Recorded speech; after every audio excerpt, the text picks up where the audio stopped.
2009ರಲ್ಲಿ ಅವರ ಅಂತ್ಯಕ್ರಿಯೆ ಮಾಡಿದ್ದು. ಹ್ಮ್. 2004ರಲ್ಲಿ ಅದು ವ್ಯಾಜ್ಯ ಇದ್ದಂತಹ ಭೂಮಿ ಅಂತ ಸರ್ಕಾರಕ್ಕೆ ಗೊತ್ತಿರ್ಲಿಲ್ವಾ ಅನ್ನೋ ಒಂದು ಪ್ರಶ್ನೆ ಇವಾಗಲೂ ಮೂಡುತ್ತೆ. ಹ್ಮ್. ಆಯ್ತು, ಸರ್ಕಾರಕ್ಕೆ ಗೊತ್ತಿದ್ದೋ ಗೊತ್ತಿಲ್ಲದೇನೋ ಆವಾಗ ಇಮಿಡಿಯೇಟ್ ಡಿಸಿಷನ್ ತಗೊಂಡ್ಬಿಡ್ತು, ಮುಗಿಸ್ಬಿಡ್ತು ಕಾರ್ಯನ. ಹ್ಮ್. ನಂತರ ದಿನಗಳಲ್ಲಿ ಅದು ವ್ಯಾಜ್ಯ ಇದೆ ಅಂತ ಗೊತ್ತಾದಾಗ ಅದನ್ನು ಸರಿಪಡಿಸುವಂತ ಕಾರ್ಯ ಮಾಡ್ಲಿಲ್ವಲ್ಲ. ಎಷ್ಟು ಜನ ಮುಖ್ಯಮಂತ್ರಿಗಳು ಚೇಂಜ್ ಆದ್ರು, ಹೌದು. ಎಷ್ಟು ಜನ ಅಭಿಮಾನಿಗಳು ಹೋರಾಟಗಳನ್ನ ಮಾಡಿದ್ರು, ಪ್ರತಿಭಟನೆಗಳನ್ನ ಮಾಡಿದ್ರು, ಮನವಿ ಪತ್ರಗಳನ್ನ ನೀಡಿದ್ರು.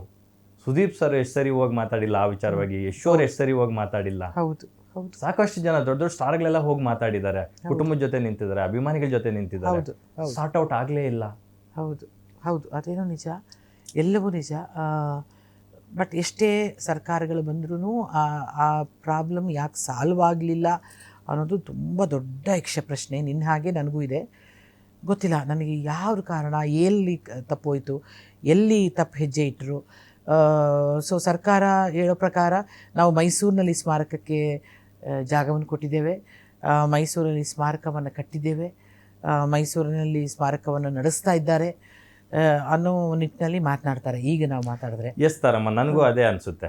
ಎರಡು ಕಡೆ ನಾವು ಕೊಡಕ್ಕಾಗಲ್ಲ ಅಂತ ಟೆಕ್ನಿಕಲಿ ಸರ್ಕಾರ ಮಾತಾಡ್ಬೋದು. Okay, well and fine. ಅಲ್ಲೇ ಒಂದು 5 ಎಕರೆ ಎಷ್ಟೋ ಕೊಟ್ಟಿದ್ದಾರೆ, ಅಲ್ಲೊಂದು ಸ್ಮಾರಕ ಭವ್ಯವಾಗಿ ನಿರ್ಮಾಣ ಕೂಡ ಮಾಡಿದ್ದಾರೆ, ಕುಟುಂಬಸ್ಥರು ಅಲ್ಲೇ ಪೂಜಾ ಪುನಸ್ಕಾರ ಮಾಡ್ತಾರೆ.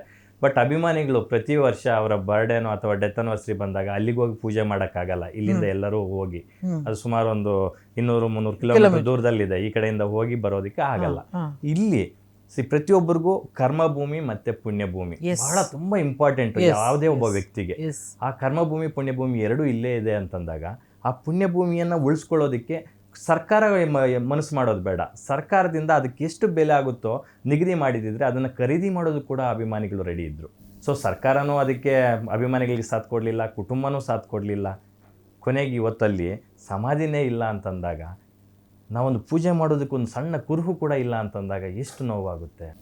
ಇದು ಇಡೀ ಕನ್ನಡಿಗರ ಕರುನಾಡಿನ ಕೂಗು ಆಯಿತು. ಸೊ ಎಲ್ಲರಿಗೂ ನೋವು ತಂದಂಥ ವಿಚಾರ. ಹೌದು ಹೌದು ಹೌದು. ಸೊ ದುಡ್ಡು, ಹಣನೇ ಎಲ್ಲ ಹೆಚ್ಚಾಗೋಗುತ್ತಾ? ಹಣ ಅಂದರೆ ಹೆಣ ಕೂಡ ಬಾಯಿ ಬಿಡುತ್ತೆ ಅಂತಾರೆ. ಬಾಲಣ್ಣನವರ ಮಕ್ಕಳು ಮೊಮ್ಮಕ್ಕಳು ಯಾರಿದ್ದಾರೋ ಅದನ್ನು ಮಾರ್ಕೊಂಡಂಥವ್ರು, ಅವರಿಗೆ ತಂದೆ ಸಮಾಧಿ ಕೂಡ ನಮ್ಗೆ ಇಂಪಾರ್ಟೆಂಟ್ ಅಲ್ಲ ಅಂತ ಹೇಳ್ಬಿಟ್ಟು, ಇನ್ಕ್ಲೂಡಿಂಗ್ ಬಾಲಣ್ಣವ್ರ ಸಮಾಧಿ ಕೂಡ ಇಲ್ಲ ಅಂತೆ ಅಲ್ಲಿ. ಅಯ್ಯೋ ಹೌದು, ಅಲ್ಲಿ ಬರೀ ವಿಷ್ಣುವರ್ಧನ್ ಅವರ ಸಮಾಧಿ ಮಾತ್ರ ಕೆಡವಿಲ್ಲ, ಬಾಲಣ್ಣ ಅವ್ರ ಸಮಾಧಿ ಕೂಡ ಕೆಡವಿದ್ದಾರೆ. ಅಯ್ಯೋ, ನಂಗೆ ಗೊತ್ತಿಲ್ಲ ಇದು. ಸೊ ಹಣದ ದಾಹಕ್ಕೆ ಸ್ವಂತ ತಂದೆಯ ಸಮಾಧಿ ಕೂಡ ಕಳ್ಕೊಳ್ಳೋದಕ್ಕೆ ರೆಡಿ ಆಗ್ತಾರೆ ಅಂತಂದರೆ, ಆ ಥರದ ಮಕ್ಕಳು ಈಗಿನ ಸಮಾಜಕ್ಕೆ ಅಥವಾ ಮುಂದಿನ ಜನ್ರೇಷನ್ಗೆ ಏನು ಸಂದೇಶ ಸಾರ್ತಾರೆ ತಾರಮ್ಮ? ಗೊತ್ತಿಲ್ಲ ಅಪ್ಪಿ, ನಂಗೆ ಇಷ್ಟೊಂದು ಆಳವಾಗಿ ನಿಜವಾಗ್ಲೂ ನಂಗೆ ಗೊತ್ತಿಲ್ಲ. ಬಟ್ ಅದೇ ಈಗ ನೀನು ಹೇಳ್ತಿದ್ದೆ, ಅವರು ಸುದೀಪ್ ಅವ್ರ ಮುಂದೆ ಆಳತ್ವದಲ್ಲಿ ಅಲ್ಲೇ ನಾನು ಅಂದ್ಕೊಂಡಿದ್ದೆ ಪಾಪ ಸಮಾಧಿ ಕೆಡವಿದ ಹತ್ರಲ್ಲೇ 10 ಕುಂಟೆ ತೊಗೊಂಡು ಮಾಡ್ತಿದ್ದಾರೆ ಅಂತ. ಆಮೇಲೆ ಗೊತ್ತಾಯ್ತು, ಇಲ್ಲ ಗೊತ್ತಾಯ್ತು ನನಗೆ. ನಾನು ಪತ್ರಿಕೆ ದೂರದಲ್ಲಿ 1.5 ಕಿಲೋಮೀಟರ್ ದೂರದಲ್ಲಿ ಅಲ್ಲಿ 10 ಕುಂಟೆ ತೊಗೊಂಡು ಮಾಡ್ತಿದ್ದಾರೆ ಅಂತ. ಬಟ್ ಅದೂ ಸಮಾಧಾನ, ನನಗೆ ತುಂಬ ಥ್ಯಾಂಕ್ಸ್ ಹೇಳ್ತೀನಿ ಇವ್ರಿಗೆಲ್ಲ, ಯಾರು ಮಾಡ್ತಿದ್ದಾರೆ ಅದರಲ್ಲಿ ಸುದೀಪ್ ಮುಂದಾಳ್ಪತ್ತು ತೊಗೊಂಡು ಮಾಡ್ತಿರೋದು ನಿಜವಾಗ್ಲೂ ಶ್ರೀನಿವಾಸ್ ಅವ್ರಿಗೆಲ್ಲ ಅಭಿನಂದಿಸ್ತೀನಿ ನಾನು ವೈಯಕ್ತಿಕವಾಗಿ. ನಾನು ಅಂದ್ಕೊಂಡಿದ್ದು ಇದೇ ಜಾಗದಲ್ಲಿ ಅಂತ.